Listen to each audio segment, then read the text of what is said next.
Hola, ¿qué tal? ¿Cómo le va? Le saludamos agradeciéndole que nos siga como cada lunes en este espacio de reflexión donde concurren las personas que tienen para usted el acercamiento que le permite entender lo que está pasando en nuestro país. El día de hoy, en la agenda del emprendedor, tenemos el privilegio, un servidor Raúl Fraga y Yasmín Lujano, bienvenidos. De tener ni más ni menos que al gran periodista José Reveles, quien cuenta con una muy importante y prestigiada trayectoria de más de 40 años, trabajando en los más importantes medios impresos, electrónicos y digitales de nuestro país.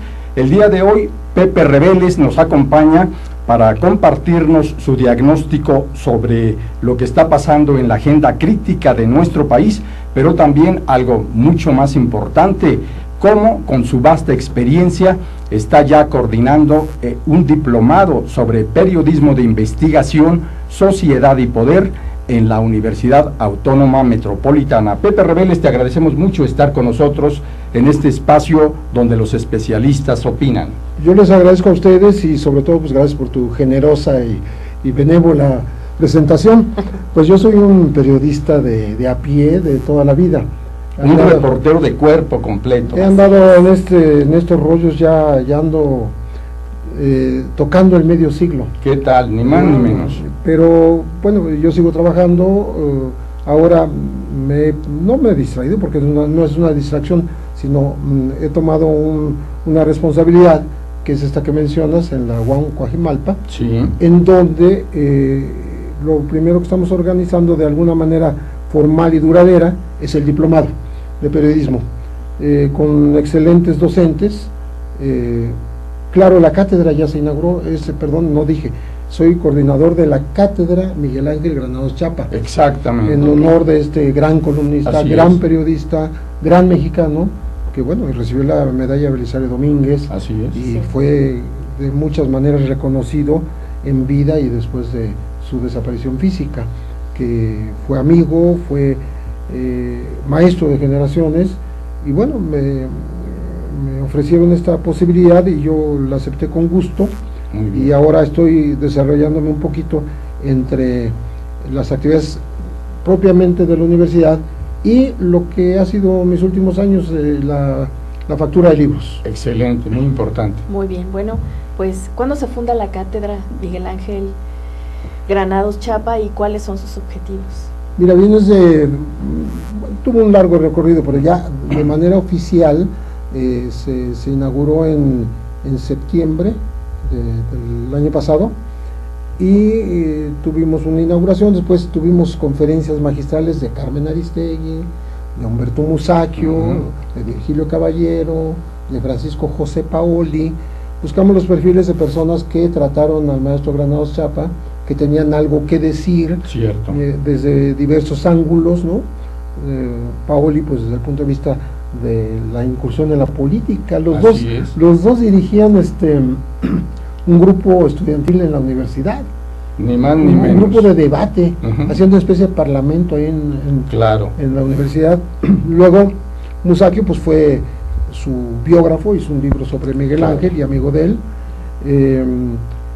Virgilio Caballero condujo un programa en el que participaba Miguel Ángel, y no se diga Carmen Aristegui, que al final de la vida de Miguel Ángel lo tenía como pues un referente y una persona a la que hay que consultar en múltiples temas, ¿no? Porque dominaba con esa memoria prodigiosa que tenía Miguel Ángel, pues muchísimas temáticas, ¿no? Y ella habló de la ética periodística de Miguel Ángel, ¿no? Que es ejemplar. Pues es muy importante, Pepe Reveles, que en el marco de esta importante cátedra en homenaje a Miguel Ángel Granados Chapa, y que de qué manera tú eres el que mejor podía coordinar esta cátedra, se impulse este primer diplomado de periodismo de investigación, sociedad y poder. ¿En qué consiste este diplomado? Bueno, como se dice en la convocatoria, pues es una forma de honrar la memoria, pero no nada más recordar a Miguel Ángel, claro, sino aplicar en vida de las siguientes generaciones las enseñanzas que él dejó, ¿no? Entonces, un periodismo de investigación que parece redundancia, porque si no hay investigación no hay periodismo, Claro. de a de veras, ¿no? Cierto. Creímos que era conveniente para que participaran personas que dominan la temática, que es bastante amplia, ¿no? Estamos hablando de libertad de expresión, derechos humanos, lo que es la parte de la legislación, la parte de que está muy coja la legislación sobre libertad de prensa. Tenemos todavía vigente una ley de imprenta de hace siglos, ¿no? Pero de 1919, ni más ni menos. Y bueno, y todavía opera, dicen, ¿no? Uno la ley se ríe. Claro. Digo, desgraciadamente. Yo a mis alumnos, ahora que tengo alumnos, porque nunca había tenido, los puse a leer y digo, háganme un trabajo, pero pues un poco ironicen, ¿no? Lo que significa leer ese documento de principios del siglo pasado, casi 100 años después, y cómo lo puedes aplicar en este momento, ¿no? En fin, entonces, bueno, ahí está Perla Gómez Gallardo, está David Peña, que son gente que ha defendido periodistas. Por supuesto. Sí, Perla, que era ahora la ombudsman del DF, pues fue defensora de Miguel Ángel Granados. Así es, y de Juchín, recordamos. Y de otros periodistas que han sido pues acusados de daño moral o hostigados o delitos contra la, es decir, contra la libertad de expresión. No contra la libertad de expresión, no, contra el honor. Contra el honor. Claro. O sea, y ahora, Perla, desde su tarea como investigadora y académica de la UAM, hizo un trabajo muy importante para esto. Ella ha hecho libros sobre el tema, supuesto. ella ha abordado, estudió la legislación y creo que es una persona adecuada. Así Pero es. como ella, bueno, tenemos en investigación San Jacinto Rodríguez Munguía, que todo el mundo sabe que es alguien que se metió de narices en los archivos, en el Archivo General de la Nación, por aquello de la guerra sucia, los servicios de espionaje, etcétera. Ángeles Magdaleno, que es lo mismo, con más años en esta tarea. En fin, en cualquiera de los temas que hemos determinado, están, bueno, la ética periodística, que es el ombudsman de los medios, están dos que fueron ombudsman. O sea, Gerardo Albarrán, que estuvo en MBS, Jorge Meléndez en Contralínea, y que los dos tienen la experiencia pues para hablar, y que la gente sepa por qué los medios tienen o deben tener códigos de ética internos. Cierto. ¿Para qué? Para responder a las audiencias, a los lectores, no nada más de buena voluntad y de buen pensamiento, sino con reglas precisas. Así es. Hay un libro muy interesante que publicó Omar Raúl Martínez, que justamente es uno de los culpables de que yo esté acá. Y que vale decirlo, Omar Raúl es el presidente, el director de la Fundación Manuel Buendía y de la Revista Mexicana de Comunicación. Justamente él ha hecho una recopilación de los códigos. Es un libro de 200 y tantas páginas, ¿no? Que yo creo que vale la pena que los jóvenes y bueno, los alumnos del diplomado conozcan este tipo de trabajos, ¿no? Las redes sociales, cómo investigar con estas nuevas tecnologías, cómo protegerte a ti como usuario para que no seas un hackeado o espiado, ¿no? Porque la legislación está peligrosísima. La nueva legislación sobre las tecnologías, ¿no? Bueno, en fin, la protección a periodistas, derecho a la información, todo eso está en el diplomado. 24 personalidades, figuras de gran prestigio profesional en el periodismo, en la academia, en la defensa de los derechos humanos, en esto de rescatar los espacios de la libertad de expresión, son los que conforman la planta docente de este interesantísimo diplomado que coordina José Reveles. ¿Cuándo va a arrancar este diplomado, Pepe? Ya el próximo viernes, es los viernes y los sábados. Sí. Tenemos también gente en periodismo político, está desde Blanche Petrich hasta, por supuesto, hasta Marta Durán de Huerta, está Luis Hernández Navarro, está Carlos Facio, toda esta gente que puede hablar de para qué sirve el periodismo, si el periodismo es político, no es político, si es aséptico, no es aséptico, ¿no? En fin, es una discusión interesante. Y por supuesto están los del derecho a la información y de protección a periodistas como son dos, Iván Báez y Ernesto Villanueva. Claro. Y finalmente en el tema de la Ley Federal de Telecomunicaciones, que están Genaro Villamil y Virgilio Caballero. O sea que son gente que está en los medios y en el análisis de los medios y y por ejemplo en el caso de Genaro, pues hasta libros tiene Por supuesto. sobre esta Sí. temática. Se ha vuelto un experto a fuerza de ser un periodista que está atento a esta temática. Y que va marcando la pauta de la investigación y del trabajo periodístico sobre estos temas claves, y también, por supuesto, Virgilio Caballero, quien además cuenta con una larga trayectoria en el trabajo en los medios públicos, educativos y culturales de este país. Recordemos que, entre otros, él tuvo como encargo central crear el Corporativo de Radio, Cine y Televisión de Oaxaca, además de que también dirigió exitosamente aquel programa del Canal 11, Del Hecho al Dicho, donde su colaborador era Manuel Buendía, y que le permitió a Virgilio ganar el Premio Nacional de Periodismo. Y, por si esto no fuera suficiente, también Virgilio fundó el Canal del Congreso, que dirigió durante algunos años. Así que tienes una planta de verdaderos personajes, Pepe. Pues yo espero que esto, como primera experiencia mía, pues llegue a fructificar y a plasmarse con un éxito, ¿no? Porque mi trabajo siempre ha sido como el de los periodistas, ¿no? Sí. Más individual, más personal, más de investigación, Claro. ¿no? Y yo me he pasado la vida así. Eso no quiere decir que no tengas, digamos, contacto con el gremio, eventualmente en algunos grupos como parte integrante de las directivas, ahora mismo de la Casa de Protección de los Periodistas. Cierto. Ahí estoy yo, pero estuve también en lo que fue la vieja organización fundada por Caram, Granados, Meléndez, ¿Cómo no?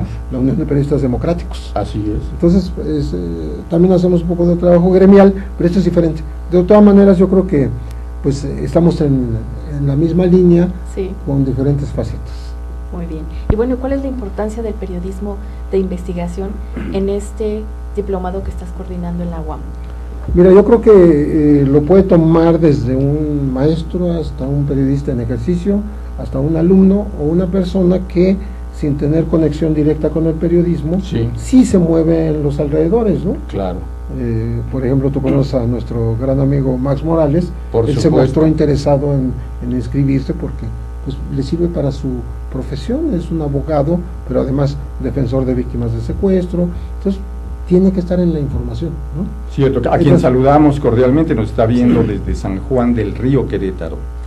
Bueno, entonces la gama es amplia para muchos gustos y disciplinas, entonces yo creo que eso puede ser atractivo, ¿no? Y bueno, y vamos a esperar que sea nada más la inauguración, y como en el caso de Raúl en su seminario sobre seguridad, pues que dure muchos años. Sí, sin duda que lo va a hacer, porque además Pepe Rebeles es un referente del periodismo contemporáneo de México, reconocido desde hace muchos años como el profesional de la búsqueda de información, de la investigación con rigor metodológico, y que además lo va cotidianamente difundiendo en los diferentes espacios donde colabora, pero también publicando libros con un alto sentido de seriedad y de responsabilidad, y además de oportunidad, Pepe.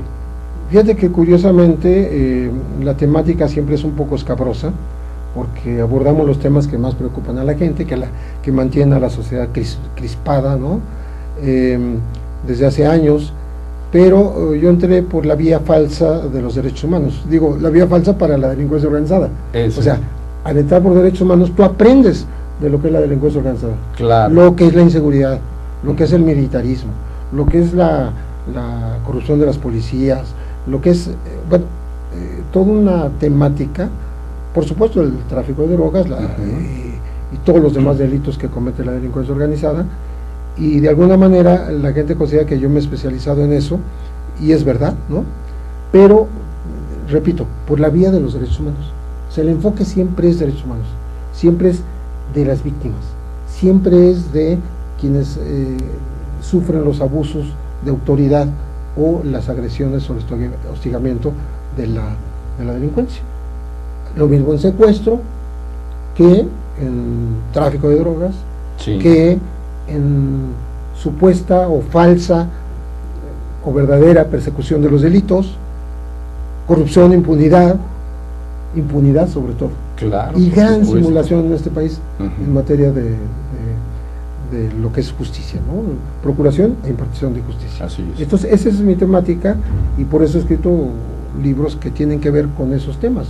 O sea, yo me metí en el caso Florence Cassés porque descubrí que había una percepción de más del 85% de los mexicanos que consideraban que era una maldita francesa secuestradora que solo vino a eso a México. Es que se hizo un juicio mediático. Claro, Entonces, y se hizo un show mediático primero, es. participaron las televisoras.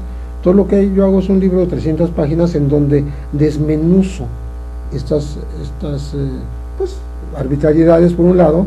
Bien documentados.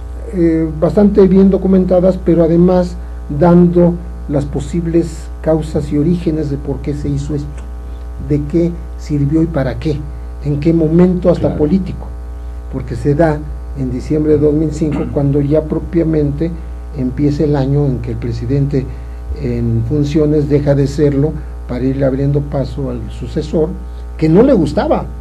El sucesor, Felipe Calderón, no le gustaba, pero se le impuso. Se le impuso. Y acuérdate, eso es diciembre de 2005, acuérdense, y en enero empieza la campaña de Calderón. Así es. En ese lapso ya tenía pues a su servicio a Genaro García Luna, que es el que arma el show, ¿sí? Y que es el que, bueno, hasta habilitan un rancho y le ponen luz y construyen una división, un cancel, y ponen camas y mesas para fingir que ahí estaban los rehenes, que nunca estuvieron ahí. Sí, pero bueno, regresando, ¿cómo ha cambiado el oficio periodístico en los últimos años con la llegada de las tecnologías de la información? ¿Ha variado? ¿Sí ha habido un cambio dramático? ¿Cómo ha sido este? Yo creo que tienes que ser ahora más riguroso.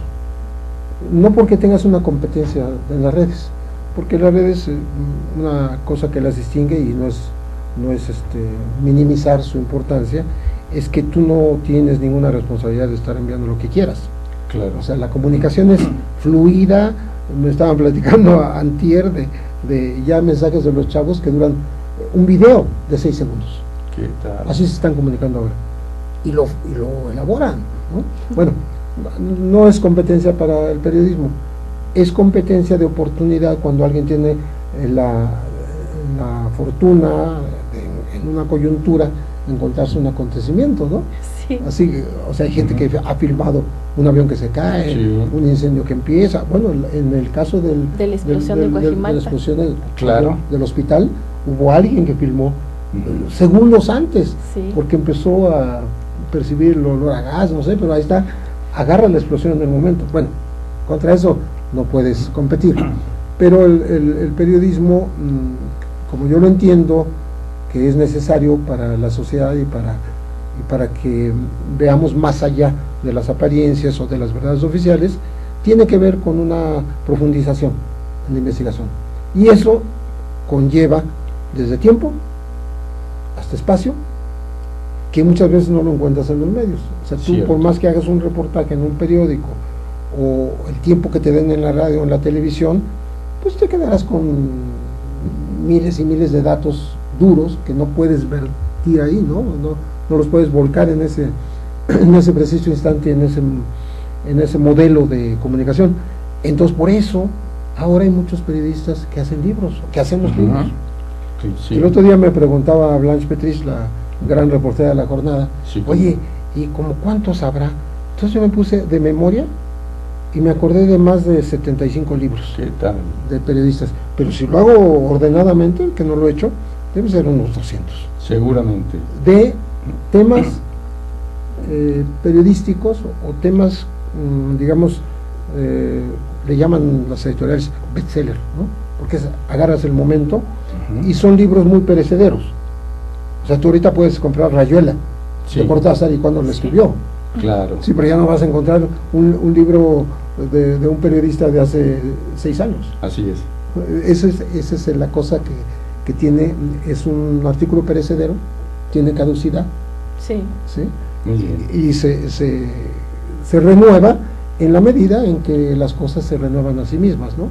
Sí, por ejemplo, yo no estoy haciendo una segunda edición del Chapo, pero si me la piden, la puedo hacer, porque esto apenas ocurrió hace un año. Claro. Sin duda. Como usted está atestiguando, ni más ni menos que el periodista José Reveles nos está acercando a los espacios claves de lo que es el rigor del periodismo de investigación. Nosotros agradecemos mucho el que en este espacio de las 4 a las 5 de la tarde, hoy lunes, estemos con Pepe Rebeles gracias a la generosidad de nuestro amigo José Manuel Flores Martínez, a quien enviamos un fuerte abrazo, y le vamos a invitar a que continúe en este espacio conociendo la voz del gran experto después de una pausa. Regresamos, no se vaya.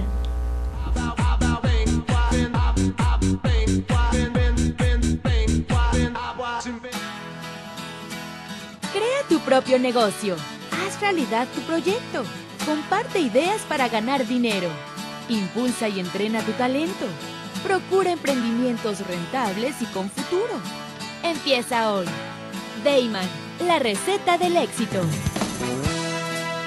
Dayman, por más de 7 décadas y con presencia en más de 9 países, se ha consolidado exitosamente como una empresa que desarrolla, fabrica y distribuye colorantes, saborizantes y productos alimenticios por excelencia.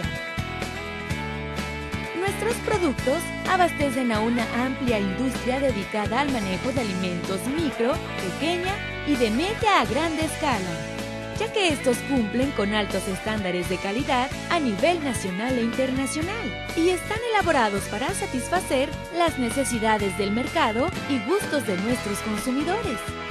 Nuestro principal objetivo es brindar un producto de calidad que nos permita mantener la lealtad de nuestros clientes y consumidores, excediendo sus expectativas de servicio. En Dayman desarrollamos la creatividad e impulsamos al máximo nuevos negocios. Dayman, proveedores de color y sabor por excelencia. Con Trujillo Betanzos y Asociados, tus proyectos están en buenas manos. Trujillo Betanzos y Asociados te ofrece servicios de fe pública en materia mercantil, asesoría legal, contable, fiscal y de negocios, litigio civil y mercantil, evaluación y asesoría financiera y área académica. Porque nuestros clientes son nuestros mejores amigos.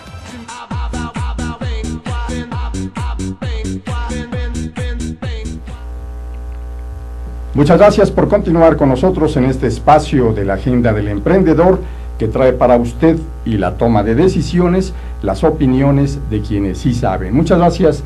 Continuamos con Pepe Rebeles, que sería muy importante que nos comentaras qué representa el que un periodista tan experimentado como tú ha traído el registro minucioso de todos los grandes casos de alto impacto, sobre todo en la era o en el tránsito de la era de la delincuencia común a los tiempos de la delincuencia organizada en México. De hecho, además de tu prodigiosa memoria, Pepe, sabes muy bien quién es quién entre los elencos de los grandes capos y de los grandes personajes delictivos de este país. Gracias, Raúl y Yasmín, por seguir aquí conversando. Yo creo que antes de contestarte esto, te lo voy a contestar con mucho gusto. Debo decir que yo vengo de un origen de los derechos humanos. Cierto. Fui fundador de CENCOS, así es, el Centro Nacional de Comunicación Social, con el ingeniero José Álvarez y Casa, padre del actual secretario ejecutivo de la CIDH, Emilio Álvarez y Casa. Que esto me ayudó a mí muchísimo por el medio en el que nos desarrollábamos. Fui también el del primer equipo que hizo síntesis periodística en este país. Claro. Estamos hablando del año 67. Ni más, y vendíamos la síntesis a los periódicos, a la Cancillería, Gobernación, Presidencia nos compraba, y los obispos. Claro. O sea, todos los poderes compraban esa síntesis porque pues era una forma de informarse en 12, 14 minutos. ¿Cómo no? Pero que además obligaba a empezar a trabajar muy diría, al terminar la noche, pero toda la madrugada y tener listo y en realidad listo. Te voy a decir que no llegó a ser tan sacrificado el asunto. Sí. A las 5 de la mañana, antes de las 5 de la mañana teníamos los periódicos, sí, porque alguien iba a comprarlos a Bucareli, ¿sí? Y ya llegábamos y ya estaban los periódicos, y a las 8:30 estaba terminada la síntesis. Éramos un equipo de clasificadores y un equipo de supermecanógrafas con una velocidad increíble, y lo hacíamos para que veamos la marcha de la tecnología. Lo hacíamos en stencil electrónico. ¿Qué tal? O sea, picábamos stencil. Pero luego ese stencil se ponía en una máquina que lo reproducía electrónicamente, sacaba un original y luego ya se iba al offset.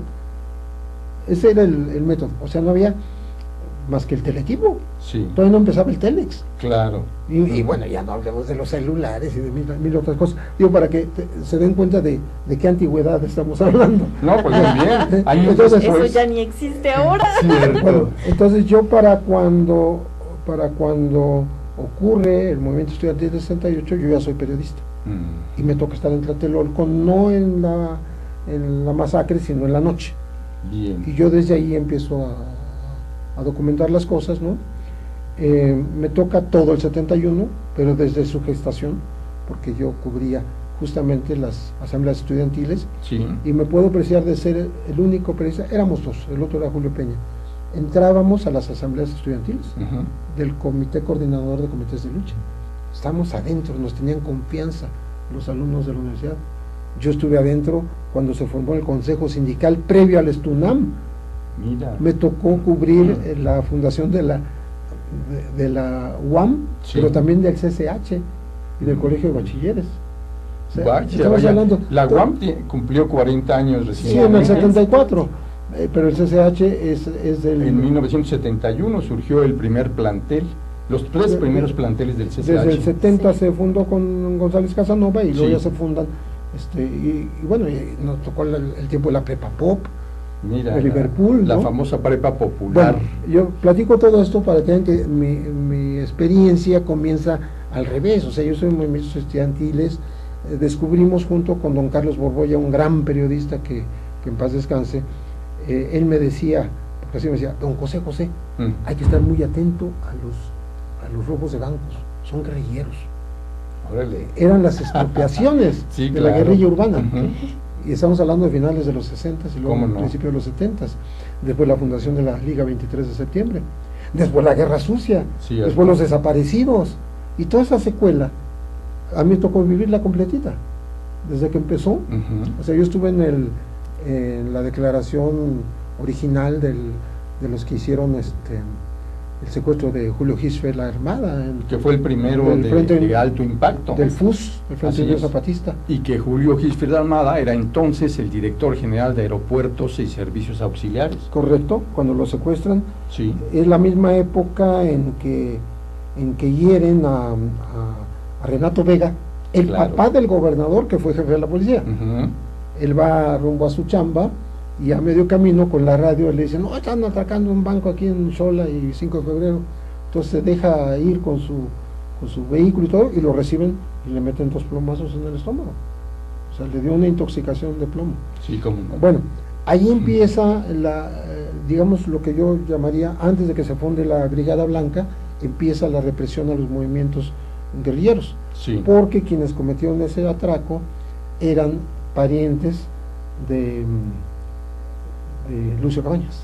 Eso es. Es el famoso primer desaparecido de toda la lista del Comité Eureka, se llama Epifanio Avilés Rojas. Bien. La nota la hice yo. Ujú. La hicimos Borbolla y yo, él en Excelsior y de Novedades. Histórico, sin duda. Histórico porque estamos hablando del 18 de mayo de 1969, de este hombre que participó en ese atraco, donde hieren al jefe de la policía. Ujú. Bueno, nos fuimos siguiendo al herido hasta Xoco, ¿no? Hasta el hospital de Joco, y en fin, me tocó cubrir la nota, pero me tocó después publicar el primer nombre del primer desaparecido, que es Epifanio Avilés Rojas, que participó en ese atraco, que ellos le llamaban expropiación. Claro.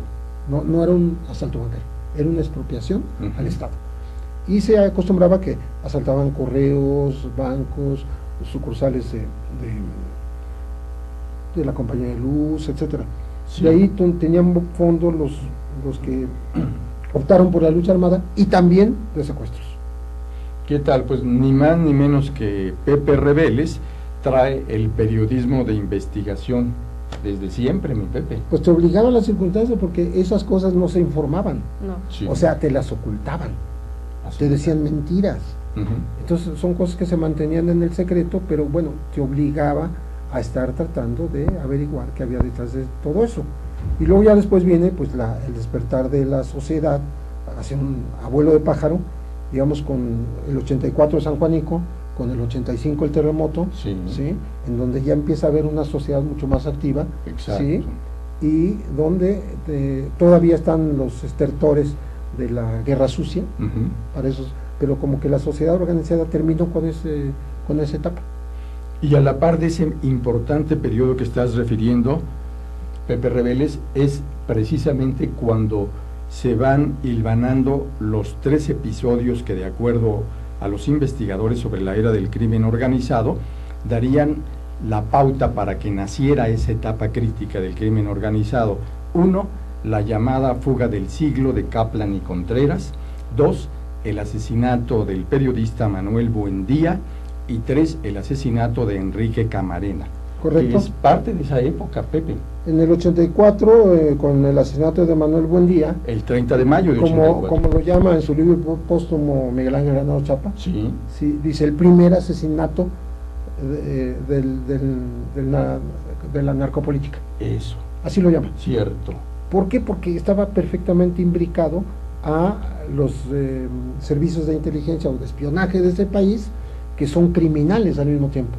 En donde, como se dice en el libro, en donde el director de lo que era la Dirección Federal de Seguridad, el señor Zorrilla, que ahora está bajo arreglo, Antonio Zorrilla Pérez. Antonio Zorrilla Pérez ahora está bajo arresto domiciliario, sí, después de haber estado en la cárcel, después de haber sido liberado, pero Granados Chapa justamente luchó para que no se le liberara, porque se le estaba preliberando antes de cumplir una condena, ¿sí? Bueno, ahora está en arresto domiciliario, pero cuenta ese libro que él decía, a mí no me den presupuesto, decía al presidente, yo mantengo la defensa, nada más denme manos libres. Imagínate. Bien. Estamos hablando de realmente un estado policíaco impune, impune, criminal, y ahí empieza la liga del tráfico de drogas con las policías. Eso es, muy bien. Y también queremos agradecer la comunicación que acaba de tener con nosotros el periodista José Sobrevilla, quien felicita a Pepe Rebeles y dice que este programa está resultando altamente atractivo para los periodistas profesionales y en general para todos quienes nos siguen, que mucho agradecemos. Y bueno, una persona de tu nivel, ¿cómo consideraría los planes de estudio que hay en las más de 300 escuelas de periodismo? ¿Se tienen que cambiar? ¿Están satisfaciendo las cuestiones de la actualidad o están rezagadas? ¿Tú cómo las ves? Yo creo que hay de todo. Justamente en un homenaje a Granados Chapa en la FES Zacatlán, yo escuché decir a una maestra que había más de 400 escuelas de periodismo. Y se me olvidó pedirle la lista porque me dijo que estaba tenerla. Y los programas que yo conozco, algunos son excelentes en el papel. Aquí el problema es cómo ligas la práctica la praxis con la teoría.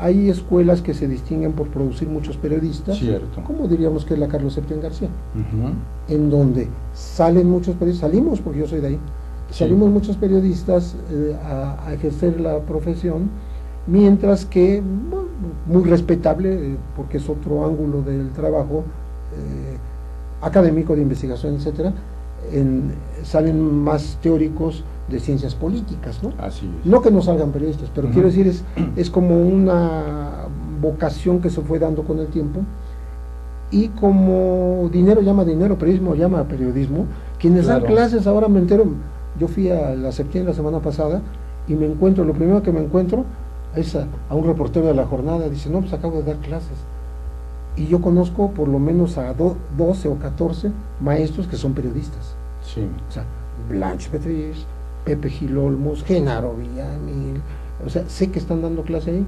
Cierto. Y a este que me encontré fue a Ciro Pérez Silva, de La Jornada.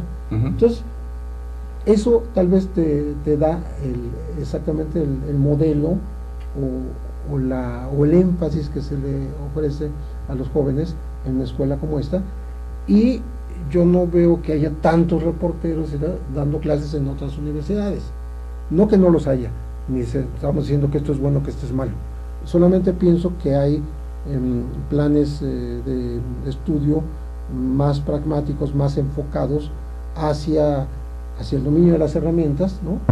Y hablo de las herramientas de reportear, porque las otras, en todas las escuelas que yo conozca, pues ya hay clases, pues, de fotografía, de manejo de redes, tecnologías nuevas. Eso ya existe. Y los chavos pues, casi necesitan que los enseñen, ¿no? Ya traen el chip integrado, ¿no? Entonces, pero yo creo que sí es eso, ¿no? Hay unas que se acercan más a la academia y hay otras que se acercan más al ejercicio periodístico. Y finalmente, la desgracia de todo esto es que no hay tanta chamba para tantos egresados. Eso es una cruda realidad. Bueno, pero no estamos hablando nada más de comunicación y de periodismo, No, estamos hablando de médicos y de abogados, claro, de ingenieros, ¿no? Cierto, pero además es un privilegio que solo contadísimas personas pueden tener, por supuesto Pepe Rebeles entre ellos, que domina el arte del periodismo histórico, el periodismo tradicional como algunos le llaman, pero que ha tenido la sagacidad, la habilidad, la capacidad, la visión para transitar exitosamente hacia las nuevas tecnologías de la información, Pepe. Bueno, yo me puedo considerar pretecnológico, no del precámbrico temprano, pero sí, pero bastante. Yo sigo utilizando, pues, trato de utilizarlo lo más que puedo también nuevas tecnologías, pero no soy un experto, más bien me admira cuando otros lo son. Y pues yo sigo teniendo archivo en papel a veces, ¿no? Tengo documentos, hoy voy a entregar un documento, hoy, a unos corresponsales europeos, de aquí me voy para allá, de lo que fue el maxiproceso de Cancún.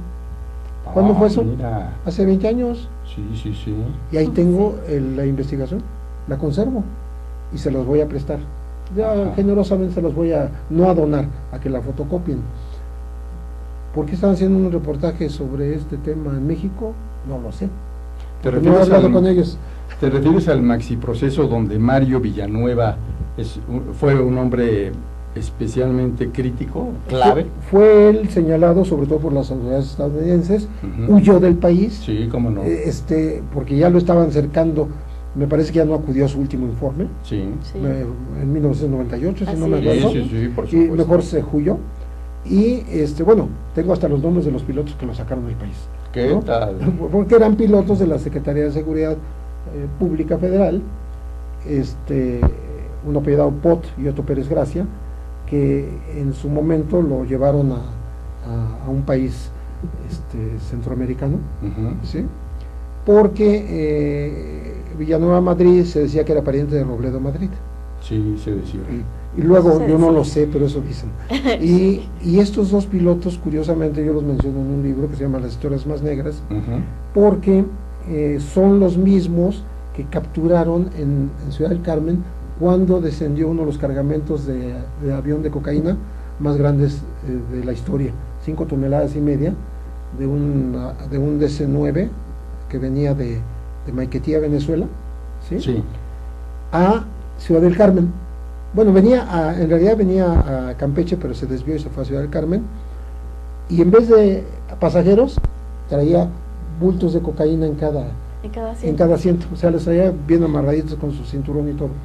Claro. Sí, esos mismos, me acordé ahora que leí el libro de Ana Lilia Pérez, Mares de Cocaína, porque ella menciona estos mismos pilotos, yo también los menciono en ese libro, Carmelo Vázquez se llama, con pasaporte venezolano, aparecen en Guinea-Bissau, en África, haciendo tráfico, igual que lo hicieron aquí para el cártel de Sinaloa, haciéndolo del cártel de Sinaloa hacia África. O sea, estamos hablando de un negocio súper globalizado. Claro. Cierto. Entonces yo me muero de la risa cuando me leen hoy en la mañana la declaración del jefe de policía de Sinaloa, de Culiacán, que se llama Genaro García, por cierto, diciendo que no, ya disminuyó la violencia en Sinaloa, como si el asunto del cártel de Sinaloa y la captura del Chapo se limitaran a Sinaloa. Sí, pues no se limita ni a la República Mexicana ni a América Latina. No, es una corporación global, mundial. Ya es mundial, claro. Está en todos los continentes. Así es. Entonces parece una declaración, pues, perdón que lo diga así, como muy aldeana, ¿no? Claro. No, pues muy interesante todo lo que nos está compartiendo con esa prodigiosa memoria que le caracteriza el periodista José Rebeles. Recordamos incluso, Pepe, que el Procurador General de la República era entonces Jorge Madrazo Cuéllar, y uno de sus colaboradores centrales era el doctor Samuel González Ruiz, que fue parte clave para impulsar la sistematización de las investigaciones contra la delincuencia organizada dentro de la estructura de la PGR? Bueno, Samuel González Ruiz presume de haber sido el autor él de la Ley Federal contra la Delincuencia Organizada. Sí. Pero Madrazo Cuellar, yo me acuerdo de algo que me parece importantísimo. Sí. Estamos hablando que fue procurador a finales de los 90. Exacto.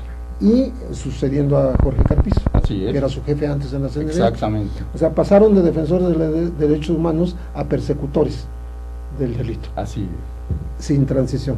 Cierto. Bueno, Madrazo dijo en una ocasión, bueno, la ganancia del narcotráfico mexicano es como de 30 mil millones de dólares, no andaba mal. Ahora se hacen cálculos de 40 mil, pero yo creo que ya son muchos más. No voy a hacer cuentas ahorita porque no voy a hacer bolas, pero me las sé de memoria. Entonces, dice, y de esos 30 mil, el 40% lo dedican a sobornar y a corromper a las autoridades.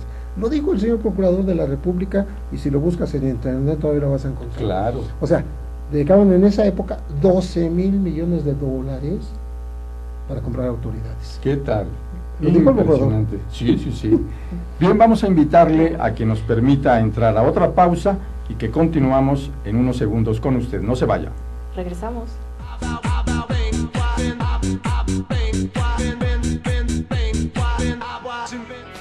En Deiman contamos con 3 centros de distribución en México, ubicados en las ciudades de Guadalajara, Puebla y México. Distribuimos al interior de los Estados Unidos por medio de un centro de distribución ubicado en la ciudad de El Paso, Texas. Atendemos Centro y Sudamérica con apoyo de nuestro centro de distribución en Lima, Perú. Actualmente comercializamos nuestros productos en España a través de nuestro distribuidor ubicado en Madrid, lo que nos permite ser una empresa de talla internacional, dispuesta a servirle y brindarle asesoría para el óptimo uso de nuestra amplia gama de productos. Cabe destacar que todos los productos elaborados en Deiman se fabrican con ingredientes aprobados por la Secretaría de Salud en México y FDA en Estados Unidos. Contamos con capacidades operativas, certificados kosher, programas de buenas prácticas de manufactura, controles de saneamiento, sistema de atención a quejas y reclamaciones, seguridad industrial, auditorías internas y un programa de trazabilidad y recuperación de producto. Deiman, proveedores de color y sabor por excelencia. Ruiz Robles, corredores públicos y peritos traductores. Trabajamos para darles seguridad, confianza y un servicio profesional en sus asuntos relacionados a fe pública, valuación, arbitraje comercial, asesoría jurídica y traducciones. Para nosotros lo más importante es su satisfacción, brindándole además la asesoría jurídica necesaria en su negocio, con un equipo de profesionales capacitados para prevenir y resolver situaciones de riesgo en su empresa. Le aseguramos una asistencia profesional personalizada y humana a quien consideramos más importante, el cliente, porque las oportunidades pequeñas son el principio de las grandes empresas.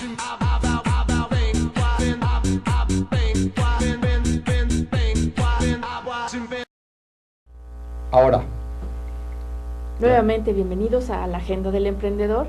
Seguimos aquí con una plática muy interesante con nuestro invitado de lujo, José Reveles. Y bueno, pues dinos cómo se pueden inscribir al diplomado, en dónde, qué requisitos son, en fin, ilústranos. Ya estamos a unos días, comienza el viernes y va a ser en un lugar bellísimo que es la Casa de la Primera Imprenta. uy, Que por cierto me dice Humberto Musacchio que no es la Casa de la Primera Imprenta, sino es una donde se alojó por segunda ocasión, porque la otra parece que le pasó la planadora y no existe ya. Ya hicieron un eje o algo así. seguramente. No, me parece que tuvo que ver con las excavaciones para la El Templo Mayor. para el Templo Eso es. Mayor. Ah, ok. Ujú. Pero bueno, de todas maneras ahí en ese lugar que es Moneda, a un lado del Palacio Nacional, por el lado donde entran los soldados, Bien. enfrente está en la esquina de Moneda, está la Casa de la Primera Imprenta. Es calle Licenciado Primo de Verdad 10, es Primo de Verdad, que es una cerradita, y Moneda. Es un lugar bellísimo. Es- Tiene que conocer. y el edificio es hermosísimo, Sí, es cierto. y el lugar donde se va a impartir el diplomado, también muy bello, muy bien adecuado. Y desgraciadamente, por ser un edificio histórico, tiene un límite de cupo, Eso. o sea, no caben más de Ujú. 28, 29, punto. no te lo permite la ley. Claro. Porque es monumento histórico. O sea que si le interesa inscribirse, tiene que hacerlo a la de ya. Sí. Así es. Es un diplomado que va a durar 125 horas. Bien. Los viernes en la tarde, los sábados en la mañana. ¿Sí? Eso se desarrolla durante 13 semanas, como tú dijiste hace rato, con 28 docentes, Sí. 28 maestros de primerísima, ¿no? Bien. Y va a tener un costo de 5,000 pesos, que es, Muy como me accesible. dijiste, que Sí. era regalado. Sí, porque en otras universidades usted encuentra que cursar un diplomado le representa invertir 5 o 6 veces más de lo que invertirá acá, cuando menos. Sí, Pues más sí. por los personajes que participan. Sí. Sí, sobre todo y el costo, digo, la duración, perdón, y bueno, el hecho de que van a tener garantizado un buen aprendizaje, una buena dosis de información con gente que es experta cada una en su tema, ¿no? Y estamos hablando de que empieza este próximo viernes, que es el 27 de febrero, Sí. viernes 27 de febrero de 2015, y bueno, tendré que decir a dónde pueden llamar. Por supuesto, adelante, Sí, por favor. Si pueden llamar al teléfono 58 14 6500. 58 14 6500. Es una extensión, la 6558, 6558. Y es con la secretaria Michelle Rivera Arce, la auxiliar de la Perfecto. cátedra, Michelle Rivera.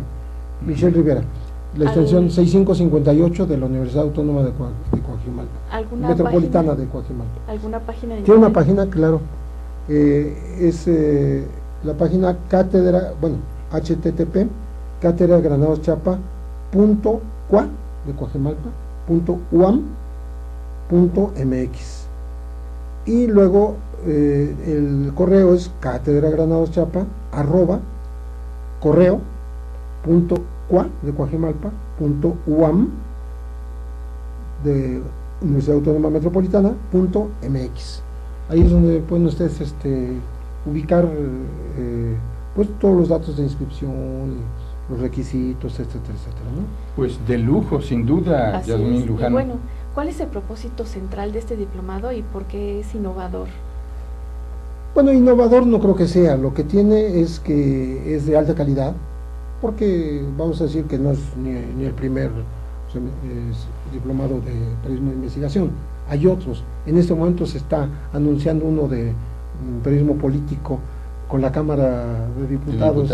Así es. Sí, pero eres muy modesto, no, mi querido claro que Pepe. sí. Es innovador Sí. porque ni más ni menos, uno, lo coordina toda una autoridad en el periodismo que eres tú. Así Dos, es. porque concurre una planta docente de primer nivel con experimentadísimos académicos y, por supuesto, periodistas en activo. Y punto número 3, porque ni más ni menos que se da como parte del gran telón de fondo de la cátedra Miguel Ángel Granado Chapa y en el acompañamiento académico de la Universidad Autónoma Metropolitana, una institución muy seria. Tienes toda la razón, no me estoy promoviendo ni mucho menos. Ajá. Yo decía eso, ¿no? Que no es novedoso en la medida de la calidad de los ponentes, ¿no? Sí. En la medida en que se ha buscado una conformación que le dé unidad, que nos introduzca al tema de la sociedad, del poder, que es lo que estamos viviendo. O sea, un intento de la sociedad de empoderarse también. Desgraciadamente no hay la suficiente organización social como para que se imponga una agenda al gobierno, y todavía seguimos dependiendo de esa falta, pues, de esa dispersión social, que yo lo he dicho, que aún en temas tan específicos como las víctimas, los familiares de desaparición forzada en este país, que es el tema que a mí me agobia realmente, Claro. porque es el pendiente. No que los homicidios no sean terribles, ¿no? Pero la desaparición como que es un crimen doble y triple, porque tú tienes secuestrada a toda una familia. Cierto. El desaparecido implica el sufrimiento de 5 o 6 más de tu familia, ¿no? Claro. Entonces, y ni siquiera sabemos cuántos son. No lo sabe el gobierno, no lo sabemos como sociedad. No. No estamos tan organizados como para cuantificarlos, para tener los bancos de datos, los registros correctos, los protocolos necesarios. Estamos en pañales. Yo estuve en Colombia y ahí Sí. me encontré impresa la información sobre los desaparecidos, incluso de los lugares más apartados del campo. O sea, un trabajo fenomenal que nosotros mexicanos no hemos logrado hacer. Bueno, Así yo es. espero que la sociedad empiece A reaccionar. no, pues, a organizarse para hacer eso. A organizarse para dos cosas. Para tener una base común de demanda, 2, 3 puntos, no más, para evitar todas estas divisiones de grupos, porque cada quien atiende a sus propios intereses, ¿no? Y a sus, pues, como le dicen a los del PRD, a sus tribus, ¿no? Sí. Pero digo, hasta en derechos humanos hay eso. Yo pongo el ejemplo de los desaparecidos, decía, porque hay el Comité Eureka, Ujú. está la FADEM, Sí. está la gente que marchó con Sicilia, Sí. está la Red de Todos los Derechos para Todos, Sí, está un sector de algún partido como Morena podría ser, que está atendiendo, está la organización del doctor Edgardo Buscaglia, que está asociada a Libera de Italia. En fin, Ujú. hay, todos esos grupos tienen como un denominador que buscan la solución de este problema, pero no la buscan juntos, cada quien por su lado. Es el punto crítico. Ese es, o sea, yo creo que la ventaja que la sociedad le da al gobierno es no organizarse, Cierto. le está cediendo los trastos, ¿no? Vaya. Y pues bueno, ¿cuáles fueron los criterios para seleccionar a la plantilla de expositores, a la plantilla de docentes que tienes en este diplomado? Bueno, en realidad el criterio es, bueno, lo que hay a la vista de gente experta en este tema, por supuesto, como es como las antologías. Todo el mundo va a criticar, va a decir, no, pues aquí faltó fulano de tal, ¿no? Ya me lo dijeron. ¿Sí? Pues sí, pero tú ni conoces a todo el mundo, ni tienes el contacto con todo el mundo, y de alguna manera tienes que cubrir pues una expectativa. Y esa expectativa pues la llenas no con los cuates, ¿no? Sino con la gente que tú sabes que te va a responder, que va a ser eficiente y que eventualmente pues te va a dar el sí, ¿no? Porque hay gente que pues si no es inaccesible es difícil de conseguir. Claro. En estas condiciones, ¿no? Entonces pues, hicimos esa selección con el criterio primero de la sapiencia, ¿no? De la capacidad de transmitir este conocimiento, y en tercer lugar pues que estuvieran más o menos accesibles para poderlos invitar pues, a un diplomado que como verán todo el mundo está en un costo muy bajo, y por lo tanto tampoco es un pago alto a los maestros, ¿no? Sí, eso claro. es. Y algo muy importante que ya referías, Pepe Reveles, es este fenómeno de la insurgencia ciudadana. Están emergiendo nuevas fórmulas de organización de la sociedad mexicana para decir, nosotros no somos simplemente receptores de mensajes o espectadores tras bambalinas, sino actores claves. Se han movido los pesos y contrapesos en la tradicional e importante relación entre el poder político y la sociedad mexicana, pero en medio el papel clave de los medios de comunicación, justamente. Sí, yo creo que tienen un papel importantísimo sí. y creo que lo deben asumir realmente muchos más de los que lo están asumiendo. O Cierto. sea, sí hay respuestas, sí hay canales, pero no suficientes. Sobre todo, y hablo de canales de información, sí. Pero tampoco hay canales para la inconformidad. O sea, no hay organización política, organización fuera o dentro de los partidos, ¿no? Vamos a olvidarnos ahorita de los partidos, de organizaciones de carácter más civil, ¿no?